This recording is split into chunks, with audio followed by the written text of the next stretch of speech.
Well, we swapped chairs, so Aaron can have a little, he actually has a little bit of reprieve on his back with my chair, so we'll see how this works.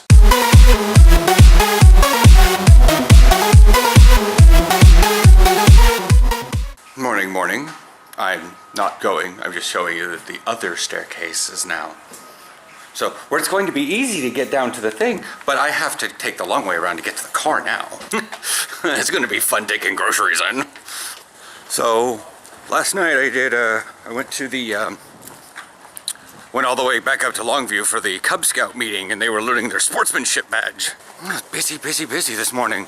But anyways, and they were, I'm so bad with ages, I have no idea how old these kids were.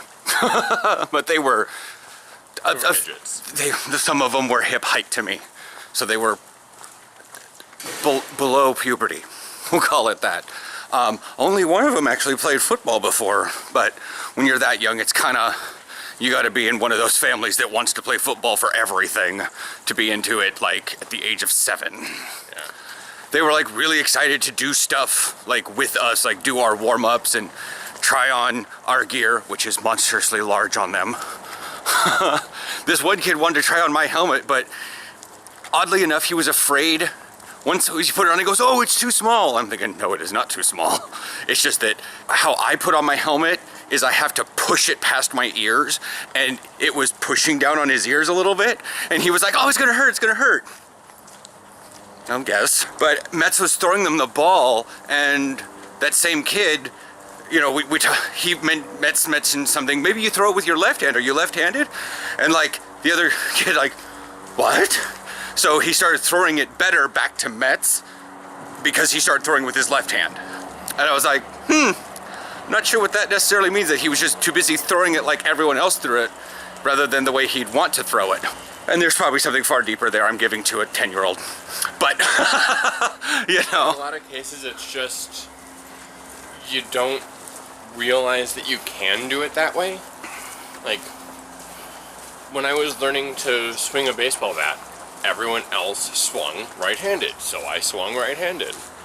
That's kind of what I was getting at. It's not that you're forcibly conforming, it's just that you don't know any other way to do it because no one shows you the other ways of doing it. Yeah. But like, they all sort of lined up in this really rough arch. I've got pictures that I've been flashing on the screen, and Metz was throwing them the ball, and like I said, we did little warm-ups, and it's so funny because Joel was like, "Okay, now we're gonna do the crossover stretch." And like, Javon looks over, he goes, "What's the crossover stretch?" And I'm like, "I don't know." And then Joel says, "This one." I'm like, "We don't do that one." It's where you cross your ankles and you do a hanging hamstring stretch. Yeah, we did it on the pit bulls, but we barely do static stretching, like standing in place on this team. And Doc really wants us to, and Gunnar is not doing it. He only does it when Doc's around, and I'm like,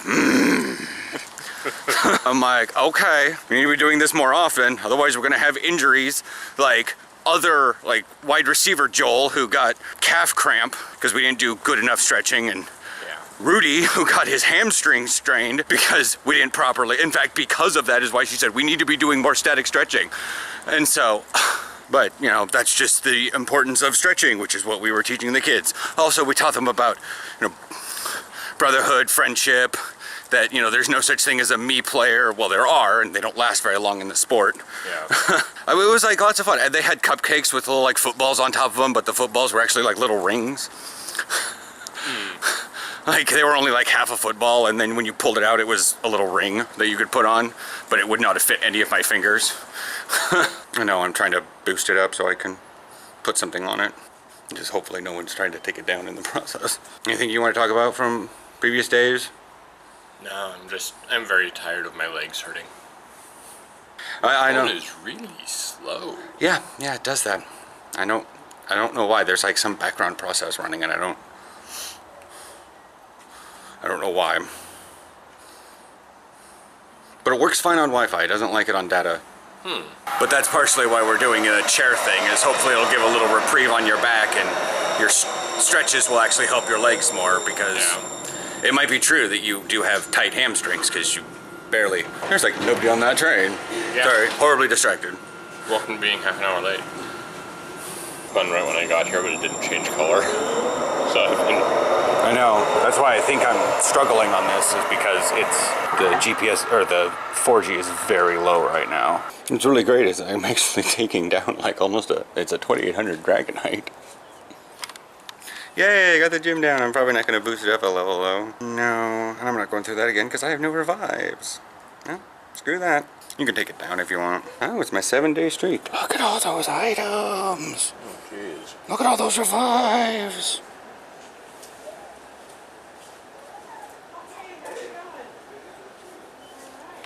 I'm gonna revive some shit. I need to close some. Yeah. We have the same phone, and we're on the same connection. Yeah. I closed all my open apps. Maybe that might have been done because I probably still had Pandora running. Well, alright, so his train's coming in, and a lot of people on the platform. Yep. Bye.